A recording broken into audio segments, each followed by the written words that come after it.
শপথ তার যিনি সৃষ্টি করেছেন পুরুষ এবং নারী। তাহলে নারীর বিপরীত পুরুষ, পুরুষের বিপরীত নারী, দুটা কিন্তু দুই রকম।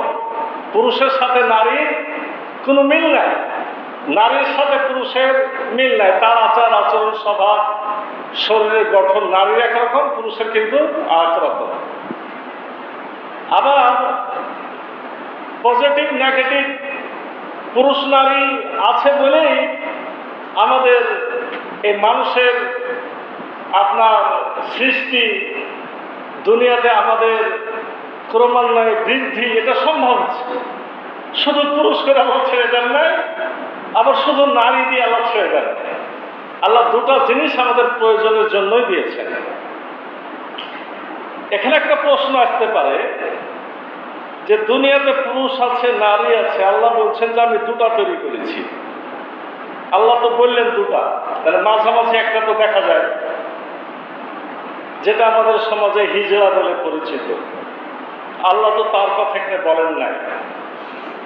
আসলে আল্লাহ সেটা তৈরি করেন না। আপনাদের বোঝার জন্য বলছি, আল্লাহ তাদেরকে তৈরি করেন না। তারা যে রূপেই থাকুক না কেন, তারা হয় পুরুষ অথবা তারা নারী। কোরআন তো মিথ্যা না। ব্যাপারটা হলো যে পুরুষ হিসেবে তার জন্ম হয়েছে, তবে তার পুরুষ হওয়ার জন্য যতগুলা গুণ দরকার তার কিছু কি আছে, কমতি আছে। অথবা নারী হিসেবে তৈরি হয়েছে, মানুষের অসুখ হয় না, নারী সে আসলে নারী, কিন্তু অসুখের মতো তার কিছু নারীর গুণের কি আছে, ঘাটতি আছে। এটা অসুখ। এজন্য আজকে আপনারা সচেতন হন। আপনার সমাজও যদি এরকম কেউ তৈরি হয়, কোনো না কোনো পিতা মাতার ঘরেই তো হবে, তাই কিনা? আপনারা ভালো করে তখনই দেখে নেবেন যে এটা আসলে পুরুষ না নারী, আপনি বুঝতে পারবেন। আপনার দায়িত্ব তাকে আপনার দায়িত্বে রেখে তাকে আদর করে যত্ন করে সে যাতে বেয়ারা না হয়ে যায়, তাকে ধৈর্যের শিক্ষা দিয়ে, ইসলামের শিক্ষা দিয়ে তাকে আপনার ঘরে লালিত পালিত করা। জন্ম থেকে যদি বুঝেন সে পুরুষের কিন্তু কিছু ঘাটতি আছে, এতটুকু সে পুরুষ হিসাবে আপনার জমি জমার ভাগ পাবে, ওয়ারিশ পাবে, সব পাবে।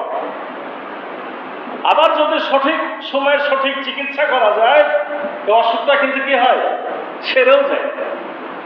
আমাদের অসচেতনতার কারণে আমরা বলছি আরেকটা আছে, না আরেকটা নাই। হয় পুরুষ আছে অথবা কি আছে, নারী আছে। এটা একটা গুরুত্বপূর্ণ কথা। আল্লাহ বলছেন যে তিনি সৃষ্টি করেছেন কি, পুরুষ এবং